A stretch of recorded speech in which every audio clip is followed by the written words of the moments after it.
And welcome to the Fantasy Formula Podcast, where we use fake money to buy real F1 teams to win imaginary points. All right, so we got a lot to talk about with the Mexican Grand Prix. Yeah. Max was a bully. Sure. He was an absolute bully. He got 2 10-second penalties based on his interactions over like half of a lap with Lando Norris. Mm-hmm. But that really screwed Max's race. He still managed to come back and place in P6. But it screwed over his race, and Lando defending him and going wheel to wheel with Max screwed up Lando's race. I think there's a whole discussion that could be had about racer attitude, across the grid. You're not going to make it as a Formula One driver if you are not aggressive. You know, you have to have nerves of steel. You're going to 200 plus miles an hour on these wildly different courses that you have to have down to perfection. That it's going to be a challenge if you're the only car on the track, let alone one of 20. So you have to be willing to assert yourself. And there's always this dance of, at what point am I being too aggressive, and at what point am I being reckless with the lives of other drivers? And that can be such a fine line. So with Max, you can't be as good as he is without being aggressive. Similarly, though, you had the comments from Lando between Texas and Mexico saying this is unacceptable. He should never have done that. And Max's response was, got it. It was unacceptable. That's why I got penalized. Why are we talking about this? It's every action comes with a certain amount of risk. He took the risk. He got slapped on the wrist for it. So it's not a matter of class or classlessness or a lack of care for the other driver. It's he was doled out a little bit of punishment. I think that was requisite with the level of infraction that he committed. As soon as we're driving in our regular cars on the regular street and we're going 5 miles over the speed limit, we're willing to accept the risk of getting a speeding ticket. That took its toll in Mexico, where Max Verstappen ended up in 6th place, and he was by far the best Red Bull driver that day. I think that kind of impact is going to leave a lot more of a mark on Max than the lack of camaraderie between he and Norris. And don't get me wrong, I think you look at the life of a Formula One driver, you're traveling the world for 9 months out of the year with the same cast of characters, more or less. So, friendships are going to form. There's going to be a certain understanding that forms between these people who have an experience that 99.999% of the world will never get to experience in a similar way. So, there's going to come a knowledge and a familiarity with that. Because before and after the race, you're out partying in some exotic locale with these same people week in and week out. So feelings are going to flare up. Relationships may impact things a little bit, but at the end of the day, you're there to race, and you're there to race hard. As soon as not being aggressive and I'm not going to wheel with you, well, then you're going to probably lose respect for me. Sure. Because we're both at this level, and we're both meat eaters, and it would affect the camaraderie off the track. Sure. Because it's probably much different, to your point, friendship than you and I are used to not being F1 drivers. Well, and that's exactly it. That camaraderie also has to be so short-lived because, if you have the staying power to be a Max Verstappen or look how many people has Lewis Hamilton seen come and go. Oh, so just many. Season by season. The fact that he's still around, the fact that Alonso's still around. You don't last long as a Formula One driver. Last year, Sergio Perez was the number 2 driver all season long, and look, we're dumping on him this year. On him. Yeah, that's in my notes to dump on him next. Well, exactly. That's coming. But again, last year it was Max and then everyone else, but Perez was at the top of that list. Mm-hmm. Yeah, absolutely. So it's the falls from grace are fairly common in this sport. Okay, so we're gonna jump right into what went on with the race when it comes to Perez, since Absolutely. we just touched on him. Yeah. So he got a false start penalty. Drove up, his tires rolled ahead and was outside of the box, so he got his false start penalty. All back of the pack. Ended up finishing 17th. Yeah. 2 laps down, I think. It was just bad. And that was... Well, everyone behind him was a DNF. That's true. So that's... So for all intents and purposes, he was last. It was just bad. Yeah. It was just bad. And Liam Lawson, I know that was one of the things that you and I talked about before we started recording, and it's all over the social medias and all over the rumor mill, is that Liam Lawson is talking with Christian Horner about, well, I mean, Or being talked to being by talked Chris to by Horner. Christian Yeah. Horner. And regardless of who's talking to who, I think it's safe to assume that after a performance like that, there is no way, like Red Bull has to be having the conversation with itself of how much money are we willing to eat, in Sergio Perez's contract to Yeah. get a new driver in here because he's not competing. And As of right now, he is still under contract through next season. okay, But there's got to be escape they can clauses always in that. yeah no they can always drop him. We used to quip that Ferrari was neck and neck with McLaren, with neck and neck with Mercedes. Yep. And it was Red Bull and McLaren. Well, that's shifted now. So as far as fantasy points go, in Mexico, Ferrari got 82. McLaren got 73. So pretty close. Yeah. Red Bull got 41. Mercedes got 51. Haas got 34. That's surprising. Haas is literally within 10 points of Red Bull in fantasy points for last race. And I know there's a big asterisk there. Oh, sure. Well, it's not real race. It's just fantasy land and passing and overtaking and da-da-da. Yeah, absolutely. That's the game we're playing. And the final asterisk too is on any given week, you could easily have a Haas DNF or a Haas crash of some kind. So this is only happening this week because Verstappen got 6th and Perez got 17th. Verstappen got 6th in, how about this? Verstappen got 6th in Mexico. Yeah. He got 4th in Texas. He got 5th in Azerbaijan, and he got 6th in Italy. But Sainz got 6th in Italy. Sorry, got 4th in Italy, 18th in Azerbaijan. That stinks. 2nd in Texas, 1st in Mexico. Leclerc, 1st in Italy, 2nd in Azerbaijan, 1st in Texas, 3rd in Mexico. Dang. So I know I just threw a bunch of words at you without a chart. The punchline is that Ferrari is having sustained superior performance with both of their drivers. Absolutely. As far as constructors, over the last 3 races, here we go. McLaren has scored 234 points. Ferrari has scored 228 points over the last 3 races. So neck and neck. Yeah. So McLaren and Ferrari are now spoken in the same breath, not as far as fantasy points goes, not McLaren and Red Bull. Red Bull has 106 points. It's 160 points, pardon. No, that's right. That's still a huge difference. Huge difference. And Mercedes has 136. McLaren and Ferrari have all the trends, all the numbers, all the everything for both drivers and for both for the constructors and for both drivers. Based on everything you're telling me here, the last 2 weeks, I really haven't touched my teams that much. It's been a fairly solid split of it's been Ferrari and someone from McLaren or Ferrari and someone from Mercedes. That was working about a month and a half ago. I'm starting to think if Mercedes is still solid, but as far as fantasy points, there are too many higher performers. So if there's any way I can finagle getting someone from McLaren, but even that isn't as sure of a thing as it was because, what I'd been preaching, again, still as the very much new guy. So don't worry, everyone. I still know my place as, this is my first season ever doing this. But the gap between Norris and Piastri is widening. Again, I still have full faith in Piastri. This is his 2nd season ever, and oh my goodness, what a career so far. However, the difference between the two is starting to show quite a bit more. And so before, I know I was very much on board with go ahead and just take Piastri. He'll save you a couple million, and he'll win every once in a while. But Norris is the clear stronger performer at this point, and so I think refocusing in on Ferrari that, you and I were both hot on Ferrari and they had a pretty rough mid-season, but the last month and a half, man, they've just been just unstoppable. And so I haven't looked up the points, but when we were talking about Red Bull so dominant in the first 7-8 weeks, then ceding constructor control to McLaren. I think at this pace and at this point, if they haven't already, they're going to fall to 3rd place on beneath Ferrari. In the last 3 races, Leclerc has 111 points. Sainz is 2nd with 107.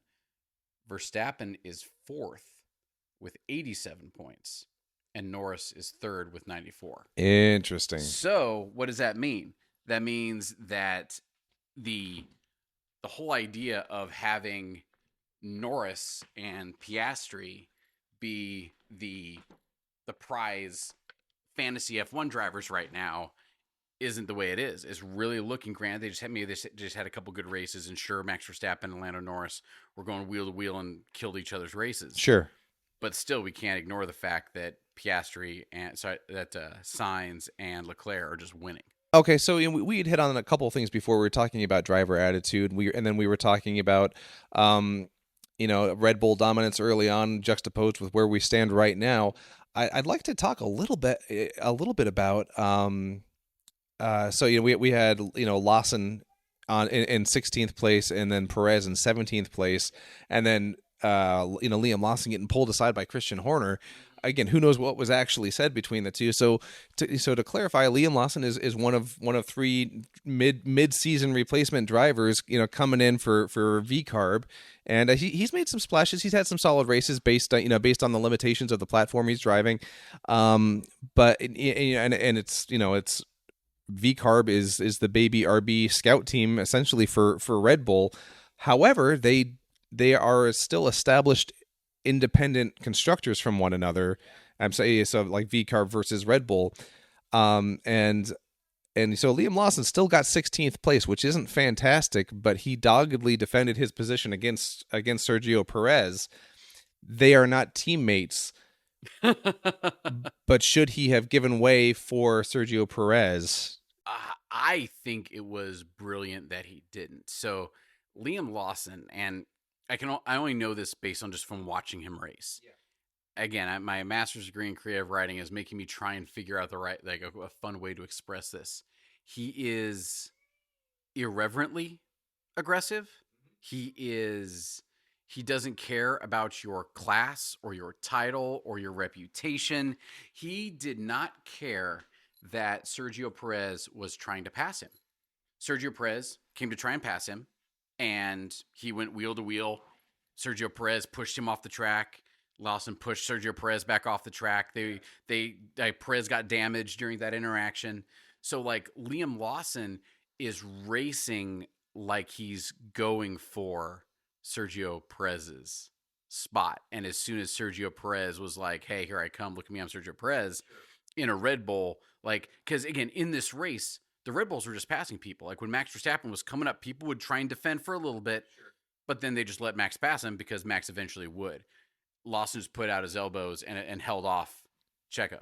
Yeah. No, I mean, and it's interesting. I think with you as the writer, you've got such great narrative elements here, because here you've got Perez in kind of a fall from grace season. Yeah. This is his home race in Mexico.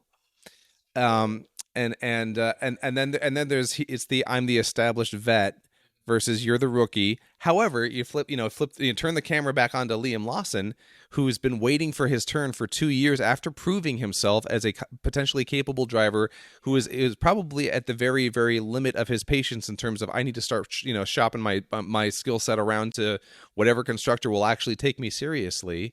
And so he's coming out and saying, you know what?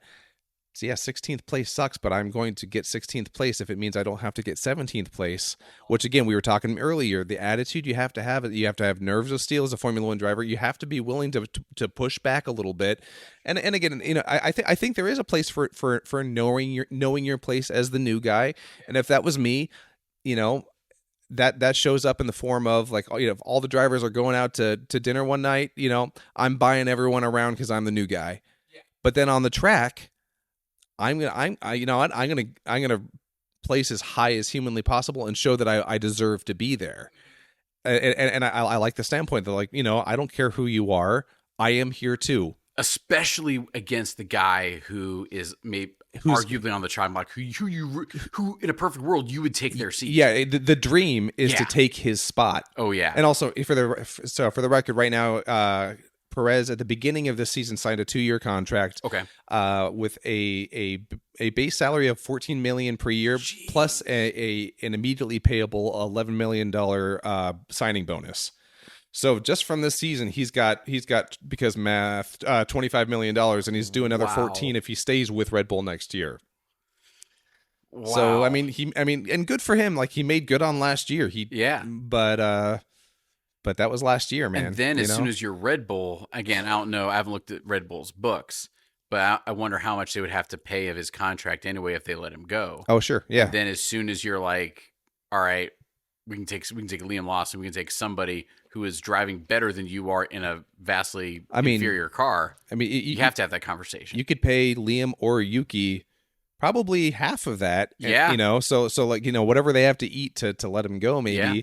and test out some new blood, because obviously Max isn't going anywhere. You got to make sure you're hiring fancier physicists and engineers for, you know, for a better Right. for a better car next year. But Well, and Yuki didn't have, so that's an interesting thing to touch on there. So Yuki spun out and crashed. oh, that's true. He's one of Turn the lap 3 DNFs. It Yeah, was he him, was. Albon, and Alonso. Alonso. So Alonso just had a mechanical failure. That was Okay. It was just a thing. He was driving, and they're like, "And Alonso's in the pits. He's retiring because his car's jacked up." Yeah, and that's Paraphrasing greatly. That's, you know, well, and that's been a unfortunate summary of the year for Yeah. Aston Martin. Like, what a cool car, what a neat company. You know, except for Lance Stroll, no one likes you, Lance Stroll. You know, it's Yeah. it's unfortunate, but it's just not been a competitive year. That strictly, there is a middle of the road, and then there is much worse and Mhm. much better. With Yuki Tsunoda getting a DNF turn one, lap one, and then Liam Lawson having a struggling race because of damage and because of everything like that. Haas passed VCarb in the Constructors' Championship real world. Oh, So wow. Haas is now P6 in the Constructors' Championship with 46 points.